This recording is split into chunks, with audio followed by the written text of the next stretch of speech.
रसुलकुंडा जलभंडार देखा जाउछि ऐतिहासिक विश्वनाथ मंदिर। आमे आज आसी पहुंची गंजाम जिला भंजनगर उपखंड थिबा रसुलकुंडा जलभंडार, जहाँकि चाषी मानकर विकास पाई ब्रिटिश अमल में रसुलकुंडा जलभंडार निर्मित होता। एठी जो रेवेन्यू विलेज थिला छेदाभई एवं अन्य 11टी ग्राम ये जलभंडार रे लीन होते एवं छेदाभई ग्राम रे रही ऐतिहासिक शिव मंदिर, जहाँकि जल भितर लीन हो जाता। दीर्घ वर्ष पर जलस्तर कमी एवं ये मंदिर देखा जाए। ये जो मंदिर देखागला या चाषी माने संकट में रही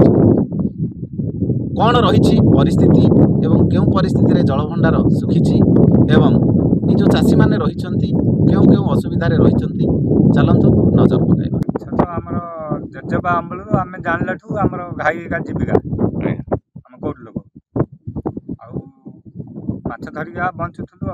आम जानला तो मंदिर फंदिर के दुशी नाला कि सुखी नाला सुखिला से डैम जो पानी छाड़ा से धान को देला कौटी देला गवर्नमेंट पानी से आम जानू घाई सुखिला आम जो जहाँ छाटले सब भासी गले आ 100-200 लोक घाई जीविका कर बंचुले किए कुआड़े सब विदेशी आड़ी गले बचाटा बहुत कष्ट समस्या बेसी हम आमर उपर पटे गोटे शंख थिला से शंखटा भांगी जा जो सेपटे हेले जहाँ वर्षा सीजन पानी जाऊँगी उठिक आपर तो आमर तो जहाँ गलाहारी बेसी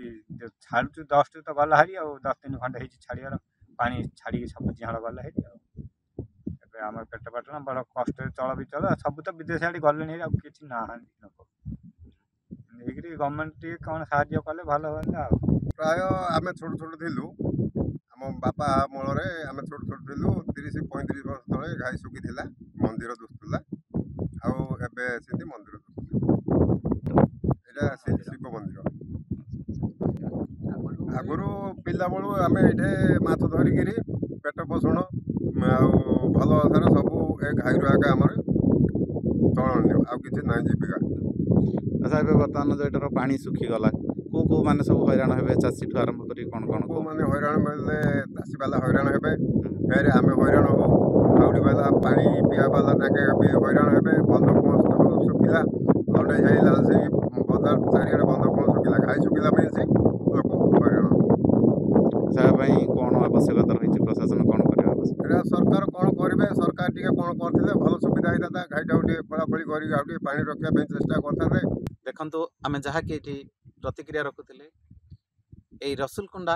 जलभंडार उपरे चाषी मत्स्यजीवी एवं सहरवासी निर्भरशील थे, जहाँकि ये आम विभाग अधिकारी आलोचना करूँ। यही जलभंडार निर्मित होगा पर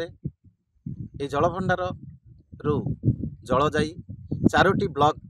यथा भंजनगर, बेलगुंठा, बुगुड़ा एवं आस्कार चाषी माने उपकृत होते, जहाँकि 9,942 हेक्टर चाष जमी एठिरु पानी माडुला। किंतु वर्तमान ये जलस्तर सुखीजा फल चाषी माने हताश होइछन्ति एवं ये जलभंडार उपरे 200 रु अधिक मत्स्यजीवी निर्भरशील थिले